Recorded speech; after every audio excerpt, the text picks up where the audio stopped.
Welcome back. Today I'm going to be providing the lecture, and our topic is public health. And we're going to present you with a way of understanding public health that may be a little different than you've ever seen before. If you're familiar at all with public health, there's a lot of confusion about what public health is. Some people, they hear the term public health and they think, oh, that's healthcare services for poor people, or that's just something that government does. It's so much more than that, and there's so much richness and texture to public health. And so we're going to try to provide you with a good overview and understanding of what we're talking about.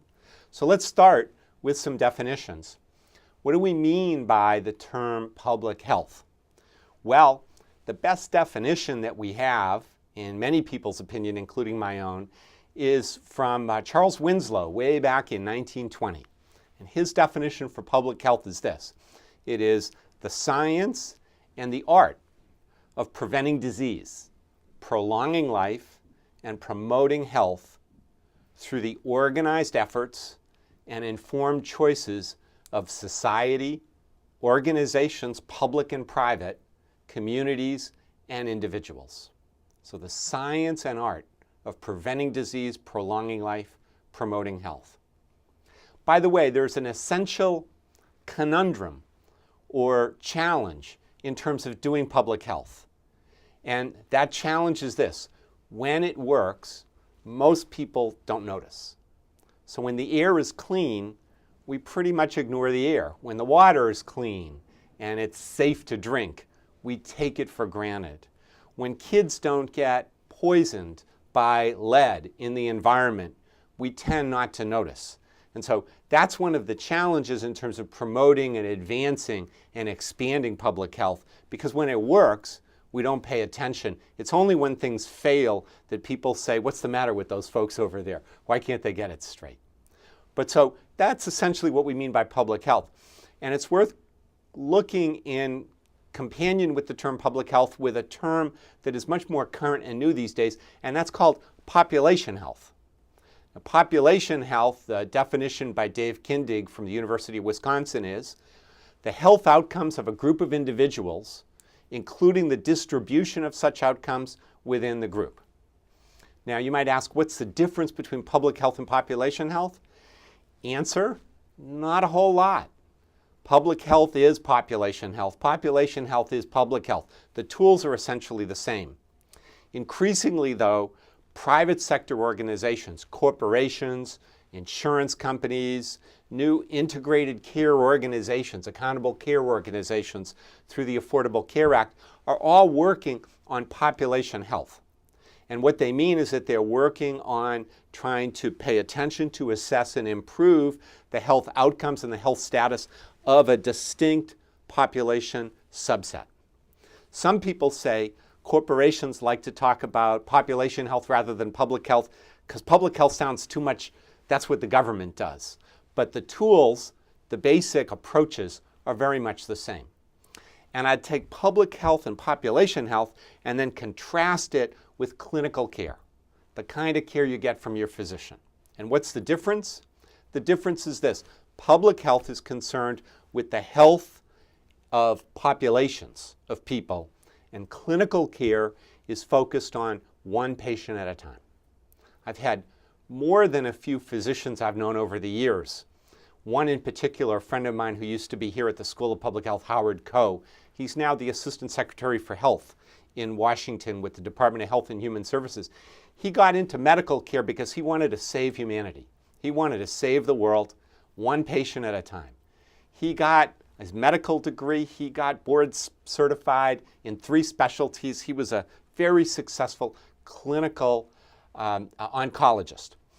And he was trying to save one patient at a time as fast as he could, and he finally realized he was never going to reach his goal of trying to save humanity one patient at a time.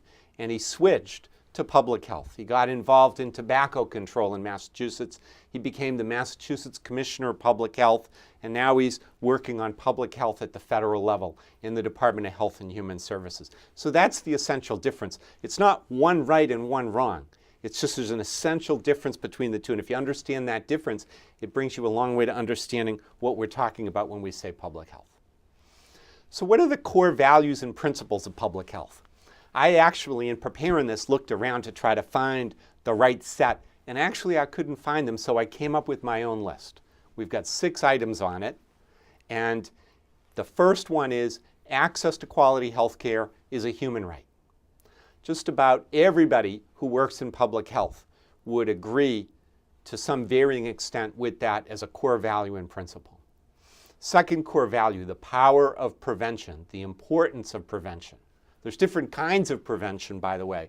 There's primary prevention, secondary prevention, tertiary prevention. What do we mean by those?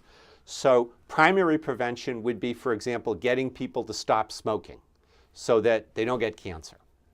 Secondary prevention would be screening people for cancer to try to catch it early so that it doesn't do as much harm as it would otherwise do. And tertiary prevention means making sure they get the right care at the right time to improve their health status and longevity, but already they've gone too far. But the power of prevention is something that all public health people take as just cornerstone. Third is decision-making driven by data, otherwise known as epidemiology. And some of you might recall one of the very first Harvard X course that we did through the School of Public Health was Health in Numbers, which is an introduction to biostatistics and epidemiology by Dr. Fran Cook. Epidemiology is, quote, the study of the patterns, causes, and effects of health and disease conditions in defined populations. If there's an essence and a core to public health, it's that one word, epidemiology. That's what it's about. Fourth core principle, local and global impact. Act locally, think globally. Act globally, think locally, whichever it works. But understand that public health is local and it is global, and things are interconnected as systems, and we need to understand it in that way. Fifth core value and principle, social justice and equity.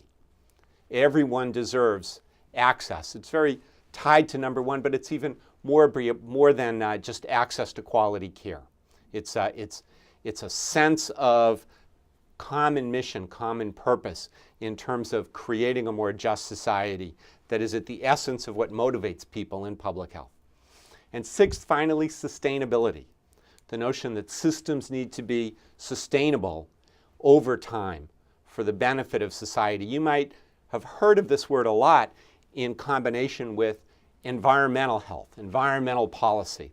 And the thing to understand is that prior to the 1960s, what we now see as environmental agencies, state and federal environmental protection agency, that work was done inside public health agencies.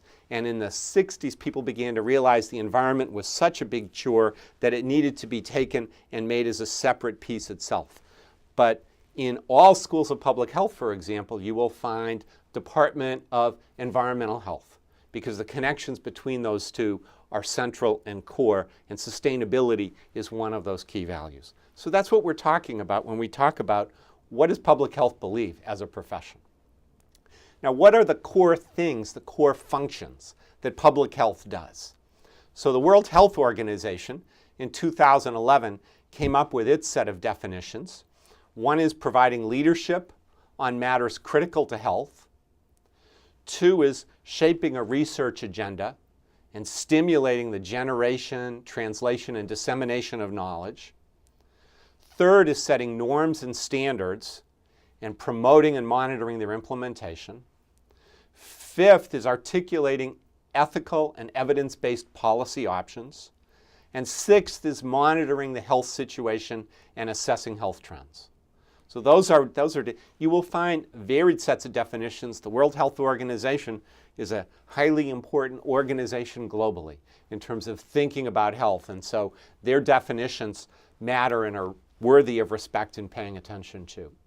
Now, back in 1988, the Institute of Medicine in the United States, part of the National Academy of Sciences, did their own look at public health in the United States.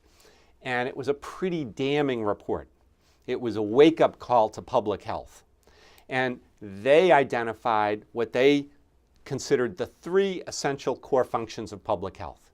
And it is assessment, policy development, and service assurance. Those 3 things. So everything that public health does, and it is immensely varied. If you go on a website in any state department of public health and just look in your own state or your own nation in what they do, you will be amazed by the breadth of the activities that public health pays attention to.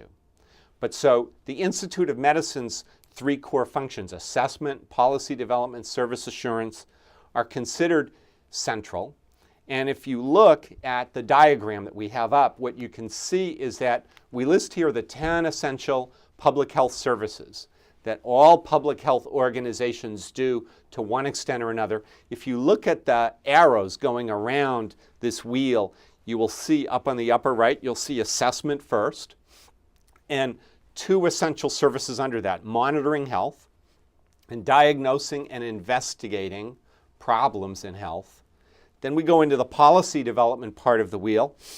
We have inform, educate, and empower, mobilize community partnerships, and develop policies. And then the last part of the wheel is assurance. And on assurance, we have enforcing laws, linking to and providing care, assuring a competent workforce. And at the session after this, you'll be hearing about workforce policy and workforce planning. And then finally, evaluation.